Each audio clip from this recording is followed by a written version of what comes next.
The year is 476 AD. Picture a city, a beacon of civilization pulsating with life. Rome, a sprawling metropolis of marble and might, a place of unparalleled grandeur and glory.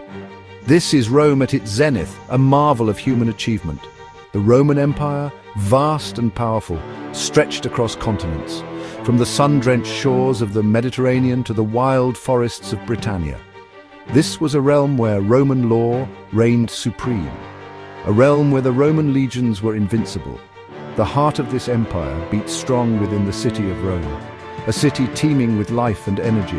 1 million souls, citizens and slaves, emperors and merchants, all coexisted within its walls.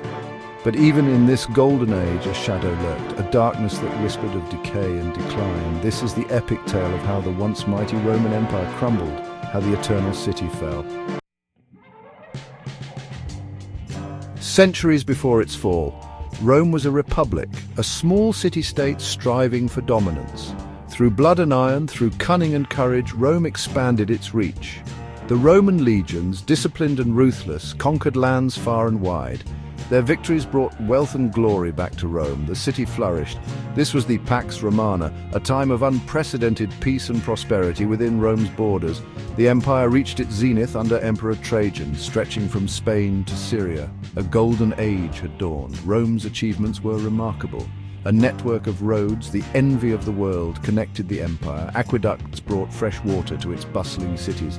Magnificent buildings, temples and amphitheaters stood as testaments to Roman ingenuity. But even as Rome basked in its glory, the seeds of its destruction were being sown. The very factors that had propelled Rome's rise now contributed to its decline. The endless wars, though initially successful, took their toll. The legions, once the pride of Rome, were increasingly composed of non-Romans. Their loyalty was questionable. The cost of maintaining such a vast empire drained the treasury. Within Rome's borders, a sense of complacency had set in. The citizens, accustomed to luxury and leisure, lost their martial spirit. Political corruption became rampant. The line between right and wrong blurred.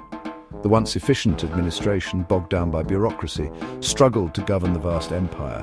The empire was like a ship, majestic on the surface but rotting from within. Section 4. The weight of empire over expansion and its tolls. Rome's insatiable hunger for conquest proved to be a double-edged sword. Every victory brought new territories, but also new enemies. The empire had grown too large to manage effectively. The vast distances made communication difficult.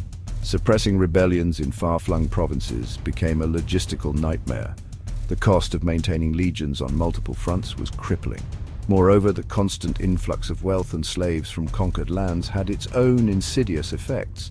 It created a class of wealthy landowners who exploited cheap slave labor, leading to widespread unemployment among Roman citizens. This, in turn, fueled social unrest and instability.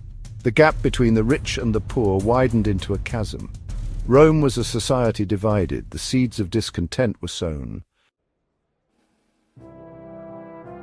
Section 5. The sins of the Caesars, leadership's fatal flaws.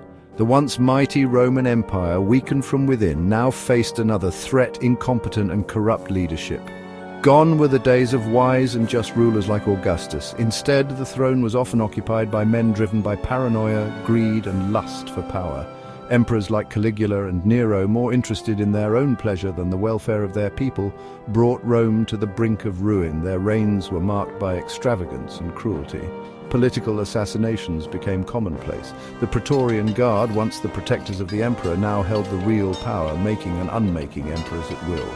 The lack of stable and effective leadership had a devastating impact on the morale of the people. The citizens, once proud of their empire, became disillusioned and apathetic. The Roman spirit was broken,